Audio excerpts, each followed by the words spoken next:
3,700 years ago, a promise was made in the desert, a covenant sealed in blood and fire that would determine the fate of nations. Today, that ancient promise echoes through the marble halls of modern governments, creating shockwaves that ripple across every continent. When Prime Minister Benjamin Netanyahu declared, "God promised this land, Israel will never be divided," he wasn't making a political statement. He was invoking the most contested real estate contract in human history. But here's what makes this absolutely extraordinary. The land dispute he's referring to predates every modern nation by millennia. While most countries measure their history in centuries, Israel claims its territorial rights through a promise documented in texts older than the Roman Empire, older than the Greek philosophers, older than the pyramids were new. And the archaeological evidence? It's about to challenge everything you thought you knew about this conflict. Imagine standing in the ancient city of Hebron. The year is 1850 BCE. The air is thick with desert heat. Abraham, a wandering nomad who left the sophisticated civilization of Ur, stands before an altar of stones. According to Genesis chapter 15, verses 18 through 21, something unprecedented happens. A divine covenant is established. The text is specific, almost legally precise.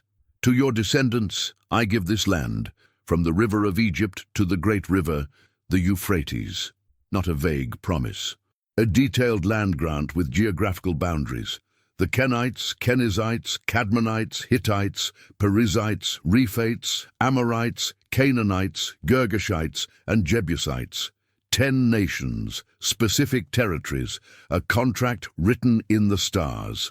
Now here's where it gets fascinating.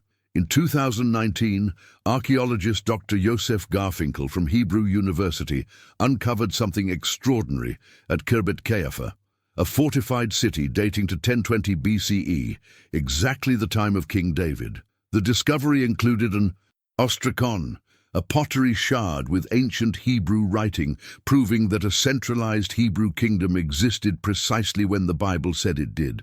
But that's just the beginning. Dr. Eilat Mazar's excavations in Jerusalem uncovered a massive stone structure she identified as King David's palace, with pottery dating to the 10th century BCE. Dr. Gabriel Barkay discovered the silver scrolls at Ketef Hinnom in 1979, containing the priestly benediction from Numbers, chapter 6, verses 24 through 26. Carbon dated to 600 BCE. These are the oldest biblical texts ever found. The evidence isn't just matching the narrative, it's validating it with dirt under our fingernails. But let's understand what was really happening in Abraham's time. This wasn't some primitive desert culture. Archaeological evidence from sites like Tel Hazor, which covered 200 acres and housed up to 20,000 people, reveals sophisticated urban planning. Professor Amnon Bentor's excavations uncovered a city with massive fortifications, palaces, and a complex water system. Trade routes connected Mesopotamia to Egypt, creating an economic superhighway through Canaan. Cuneiform tablets from Mari and Nusi mention Habiru people, potentially related to Hebrews, operating as merchants and mercenaries throughout the region. When God promised Abraham this land, he wasn't promising empty desert. He was promising the geographical nexus of 3 continents, the bridge between Africa, Asia, and Europe, the most strategically valuable real estate in the ancient world. Genesis chapter 17 verse 8 records the covenant's renewal. "The whole land of Canaan, where you now reside as a foreigner, I will give as an everlasting possession to you and your descendants after you." Notice that word, everlasting, not temporary, not conditional on human politics, not subject to international negotiations, everlasting. In Hebrew, the word is olam, meaning perpetuity, forever, without end. This wasn't a lease, it was a title deed stamped with divine authority. And here's what makes this absolutely crucial to understanding modern events. Every Israeli leader who references this promise isn't engaging in religious rhetoric. They're citing what they believe to be the foundational legal document of their nation's existence. Fast forward to 1948. After 2,000 years of diaspora, after the Holocaust murdered 6 million Jews, after centuries of persecution across Europe, the United Nations voted to partition Palestine into Jewish and Arab states. The Jewish leadership accepted. The surrounding Arab nations rejected it and attacked. Against impossible odds, outnumbered 5-1, with weapons smuggled in coffins and ammunition, so scarce soldiers counted bullets. Israel survived. Military historians still debate how. The secular explanations involve strategy, desperation, and luck. But in synagogues across Israel, rabbis pointed to Leviticus chapter 26, verse 8. 5 of you will chase 100, and 100 of you will chase 10,000, and your enemies will fall by the sword before you. Here's where Netanyahu's statement becomes seismic. In 2020, the Abraham Accords normalized relations between Israel and several Arab nations. Peace treaties signed in Washington. Historic breakthroughs. But the core issue remained untouched. The Palestinian demand for East Jerusalem as a capital. The international pressure for a two-state solution. The European Union, the United Nations, multiple US administrations, all pushing for territorial division, and then Netanyahu, addressing the Knesset with cameras broadcasting globally, invoked Genesis chapter 15. God promised this land. Israel will never be divided. The reaction was immediate and explosive. European foreign ministers condemned it as religious extremism. Arab League representatives called it inflammatory. The United Nations issued statements about international law. But here's what most analysis missed. Netanyahu wasn't speaking to the international community. He was speaking to his coalition, to religious parties, to settlers in Judea and Samaria, to the 40% of Israelis who believe the Bible is literally true, and to evangelical Christians worldwide who see modern Israel as prophetic fulfillment. He was drawing a line that cannot be crossed by diplomacy because it's drawn by theology. But we need to examine something deeper here, something that makes this controversy unlike any other territorial dispute on earth. Jerusalem, 3,000 years of history compressed into 0.8 square kilometers. King David captured it in 1000 BCE, making it his capital. Solomon built the first temple there around 950 BCE. The Western Wall, the last remnant of the Second Temple, destroyed by Romans in 70 CE, isn't just a religious site. It's the physical proof of continuous Jewish presence. Israeli archaeologist Dr. Ronnie Reich uncovered the pool of Siloam, where Jesus healed the blind man according to John chapter 9. The pilgrimage road, unearthed after decades of excavation, shows the path Jews walked to the temple 2,000 years ago. Every stone, every pottery shard, every coin stamped with Hebrew letters is evidence in a trial where the jury is history itself. Deuteronomy chapter 30, verses 1 through 5, describes something that seemed impossible when written. The return from exile. When all these blessings and curses I have set before you come on you, and you take them to heart wherever the Lord your God disperses you among the nations, and when you and your children return to the Lord your God, and obey him with all your heart and with all your soul according to everything I command you today, then the Lord your God will restore your fortunes and have compassion on you and gather you again from all the nations where he scattered you. For 1900 years, this seemed like metaphor. Then in 1948, Jews from Ethiopia, Yemen, Iraq, Poland, Germany, Russia all returned. The ingathering of exiles predicted in ancient texts unfolded in modern history. Dr. Shlomo Sand, a secular historian at Tel Aviv University, wrote, "The invention of the Jewish people, arguing national identity is constructed."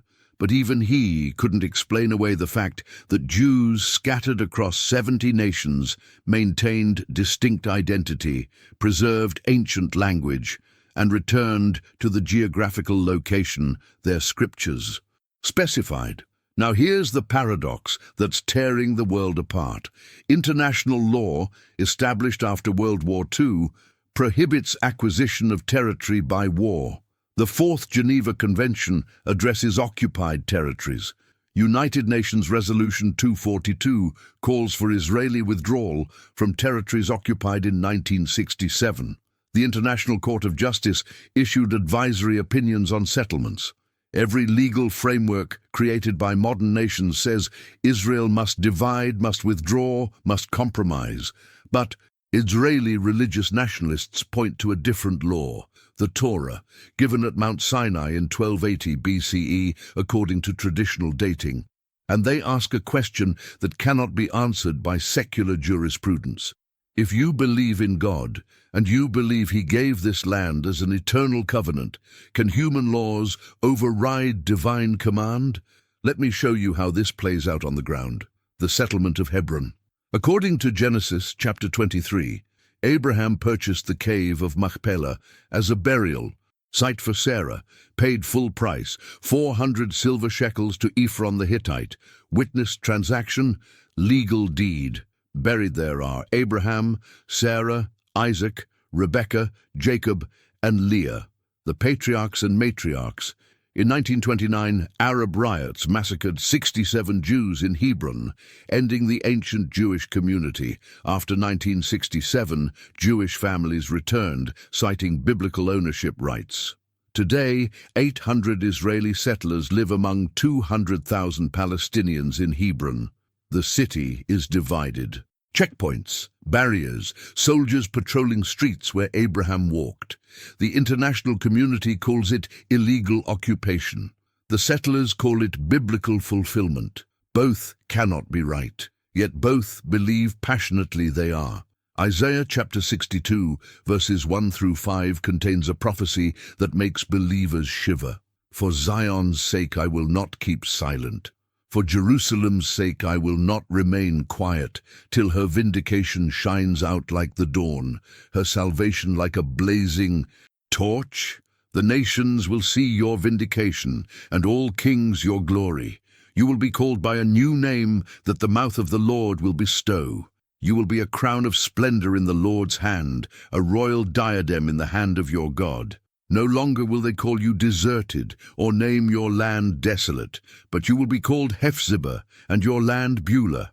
For the Lord will take delight in you, and your land will be married. When Netanyahu invokes God's promise, he's not just citing Genesis. He's claiming Isaiah's vision is happening now, that the desolate land made to bloom, that Hebrew revived from dead language to living speech, that Jews returning from nations where they were persecuted, this is the vindication Isaiah foretold. But there's a cost, a brutal, bloody, heartbreaking cost. Since 1948, over 100,000 people have died in this conflict. Israeli families shattered by suicide bombers, Palestinian children killed in airstrikes, mothers on both sides burying sons, fathers identifying daughters in morgues. The ancient promise has a modern price tag, measured in graves. Dr. Sarah Roy, a Harvard researcher whose parents survived Auschwitz, documented the economic strangulation of Gaza. 2 million people in 365 square kilometers, unemployment over 50%, 97% of water undrinkable. Israeli security experts argue Hamas attacks justify blockade. Palestinian activists document collective punishment. Both sides cite security. Both sides bury children. And politicians invoke God's promises while parents weep. Here's what archaeologists discovered that complicates everything. Tel Dan Stele, found in 1993 by Dr. Avraham Biran, contains the first extra-biblical reference to the House of David. Dated to 9th century BCE, it's Aramaic writing by enemies of Israel, yet it confirms biblical accounts. The Merneptah Stele from 1208 BCE mentions Israel in Egyptian hieroglyphics, proving a people called Israel existed in Canaan 3,200 years ago. The Pilate stone, discovered in 1961 at Caesarea Maritima, confirms Pontius Pilate as prefect of Judea, validating New Testament accounts. The Dead Sea Scrolls, found at Qumran starting in 1947, contain every book of the Hebrew Bible except Esther, dating from 400 BCE to 300 CE. These aren't religious texts making claims. These are archaeological facts proving continuity. The people in these ancient texts, the places they inhabited, the kingdoms they built, existed. The ground testifies. Zechariah chapter 12, verses 2 through 3, contains a prophecy that seems ripped from modern headlines. I am going to make Jerusalem a cup that sends all the surrounding peoples reeling. Judah will be besieged as well as Jerusalem. On that day, when all the nations of the earth are gathered against her, I will make Jerusalem an immovable rock for all the nations. All who try to move it will injure themselves. Written 2,500 years ago. Today, more United Nations resolutions target Israel than any other nation, more international condemnations, more global attention focused on a country smaller than New Jersey. If you're secular, it's geopolitical coincidence. If you're a believer reading Zechariah, it's prophecy unfolding in real time. Netanyahu's declaration that Israel will never be divided isn't just a political position. It's a theological stance with military implications. Because if the land is God-given and eternal, then surrendering territory isn't compromise. It's apostasy. It's not negotiating peace. It's betraying covenant. This explains why peace negotiations consistently fail. The Palestinians demand 1967 borders. Israeli religious nationalists see those borders as biblically insufficient. The international community proposes land swaps. Covenant believers see the land as non-negotiable. You can't compromise with a divine promise. You can't split the difference with eternal truth. But let's be honest about something most commentators avoid. Violence isn't exclusive to one side. Baruch Goldstein massacred 29 Muslims praying in Hebron in 1994. Jewish extremists celebrated. Yigal Amir assassinated Prime Minister Yitzhak Rabin in 1995 for pursuing peace. Religious justifications for terrorism aren't uniquely Islamic. When humans believe God commands violence, atrocities follow regardless of which scripture they cite. The question isn't whether religious extremism exists. The question is whether legitimate religious claims to land can coexist with moral restraint in pursuing those claims. Psalm 122, verses 6 through 9, offers an ancient prayer that's now a modern impossibility. Pray for the peace of Jerusalem. May those who love you be secure. May there be peace within your walls and security within your citadels. For the sake of my family and friends, I will say, peace be within you. For the sake of the house of the Lord our God, I will seek your prosperity. Everyone prays for Jerusalem's peace, yet peace remains elusive because peace requires compromise and covenant requires obedience. Peace demands sharing and promise declares exclusive ownership. 3,000 years later, Abraham's descendants still fight over the inheritance. Here's the archaeological discovery that changes everything.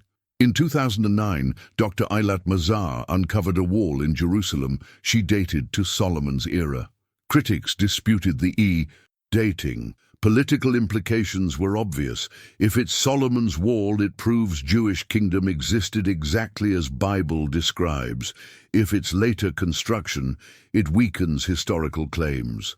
Archaeology in Israel isn't just academic. It's evidence in the court of international opinion. Every artifact either validates or challenges narratives that determine who lives where, who controls what, who has right to exist on land both peoples claim as exclusively theirs. The ground doesn't lie, but humans interpret what the ground reveals. Matthew chapter 23, verses 37 through 39 records Jesus weeping over Jerusalem. Jerusalem, Jerusalem, you who kill the prophets and stone those sent to you, how often I have longed to gather your children together as a hen gathers her chicks under her wings, and you were not willing. Look, your house is left to you desolate. For I tell you, you will not see me again until you say, 'Blessed is he who comes in the name of the Lord.'" Prophets wept over this city, kings conquered it, empires destroyed it, pilgrims died reaching it, and today politicians fight over it while invoking ancient promises. The continuity is staggering, the tragedy is ongoing. When Netanyahu says God promised and Israel will never be divided, he's betting the future on the past. He's wagering that a covenant made in the desert 4,000 years ago carries more weight than international law established 75 years ago. He's declaring that scriptural claims trump diplomatic consensus, and millions of people, Jews and Christians worldwide, believe he's absolutely right, while millions more, Muslims and secularists globally, believe he's dangerously wrong. This isn't a conflict that diplomacy can resolve, because you can't negotiate between those who believe they're defending God's will and those who believe they're resisting colonial occupation. The question that haunts every observer is simple yet impossibly complex. If you were born in Gaza, taught that your grandparents were expelled from their homes, raised in refugee camps, watching settlements expand on land your family farmed, how would you respond? And if you were born in Israel, taught that 6 million of your people were murdered while the world watched, raised knowing rockets target your school, living on land your scriptures promised your ancestors, how would you respond? Both narratives are true, both traumas are real, both peoples believe justice is on their side. Both cite histories that cannot be reconciled. This is why Netanyahu's statement isn't just controversial, it's apocalyptic, because it declares one narrative true and the other false, one claim legitimate and the other void, one people inheritors and the other trespassers. Romans chapter 11 verses 25 through 29 offers a theological perspective that complicates Christian positions. I do not want you to be ignorant of this mystery, brothers and sisters, so that you may not be conceited. Israel has experienced a hardening in part until the full number of the Gentiles has come in, and in this way all Israel will be saved. As it is written, "The deliverer will come from Zion, he will turn godlessness away from Jacob. And this is my covenant with them when I take away their sins." As far as the gospel is concerned, they are enemies for your sake. But as far as election is concerned, they are loved on account of the patriarchs. For God's gifts and his call are irrevocable. Paul, writing in the 1st century, declared God's promises to Israel irrevocable. For evangelical Christians who take Paul seriously, this means supporting Israel isn't politics, it's theology. It's recognizing that God doesn't break covenants, even when humans fail to keep their end of the bargain. But here's what keeps me awake at night. Amos chapter 9 verses 14 through 15 contains a promise that seems fulfilled. I will bring my people Israel back from exile. They will rebuild the ruined cities and live in them.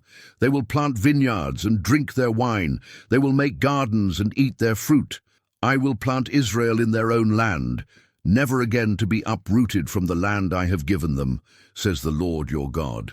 Never again to be uprooted. That's the promise Netanyahu invokes. That's the guarantee he claims. But the same prophet Amos, in chapter 5, verse 21, records God saying, I despise your religious festivals. Your assemblies are a stench to me. Covenant comes with conditions. Promises require faithfulness. The land is given, but righteousness is demanded. You can't claim divine ownership while ignoring divine justice. You can't cite covenant blessings while violating covenant obligations. The real question isn't whether God promised the land. For believers, that's settled in Genesis. The real question is, what moral obligations accompany that promise? Because if you believe God gave you the land, you must also believe God gave you responsibilities toward those living on that land. Leviticus chapter 19, verse 34 commands, "The foreigner residing among you must be treated as your native-born. Love them as yourself, for you were foreigners in Egypt. I am the Lord your God." The same Torah that promises the land demands justice for the stranger. You can't claim one without obeying the other. Here's where Netanyahu's statement becomes not just political or theological, but prophetic. Because every declaration about God's promises invites divine scrutiny. Every claim to covenant demands covenant faithfulness, and the prophets were brutally clear. Isaiah chapter 1, verses 11 through 17 records God rejecting offerings because hands were covered in blood. Jeremiah warned that possessing the land doesn't guarantee keeping it if justice is abandoned. The temple was destroyed twice, the people exiled twice, not because God broke his promise, but because the people broke his commandments. The land is promised, but inhabiting it righteously is commanded. What Netanyahu declared shocked the world because he made explicit what was always implicit, that for religious Zionists, the conflict isn't about borders or security or politics, it's about covenant. And covenants aren't negotiable. You don't compromise with God. You don't split the difference with destiny. You don't vote on eternal promises. Either the Bible is true and the land is Israel's forever, or it's ancient mythology with no modern relevance. There's no middle ground. And that's precisely why peace seems impossible, because peace requires compromise and covenant demands obedience. So where does this leave us? With 3,700 years of promise, confronting 75 years of conflict, with ancient texts determining modern borders, with archaeological digs becoming political battlegrounds, with two peoples claiming the same land, both citing historical trauma, both believing justice is on their side, both preparing their children to fight the same battles their grandparents fought. Netanyahu's declaration didn't change anything. It simply made explicit the belief system that's always driven Israeli policy. God promised, therefore we will not divide, therefore we will not compromise, therefore we will fight. The world watches Jerusalem like nowhere else on earth. More journalists per capita, more international attention, more religious significance, more political implications. A city smaller than most American suburbs determines whether nations rise or fall, whether alliances hold or break, whether peace comes or war spreads. Because this isn't just about Israelis and Palestinians. This is about whether divine promises supersede international law, whether ancient covenants overrule modern diplomacy, whether faith trumps facts. And depending on your answer to those questions, Netanyahu is either a faithful leader defending God's promise or a dangerous extremist risking regional war. But if you found this shocking, wait until you discover what most media won't tell you about the archaeological evidence found beneath the Temple Mount. Evidence so controversial that it's suppressed by governments, denied by academics, and fought over by religious leaders. The discoveries made in recent excavations challenge everything you thought you knew about Jerusalem's history. Click the screen now, because what you're about to learn will change how you see this entire conflict. The evidence is undeniable, the implications are explosive, and the truth has been hidden for decades.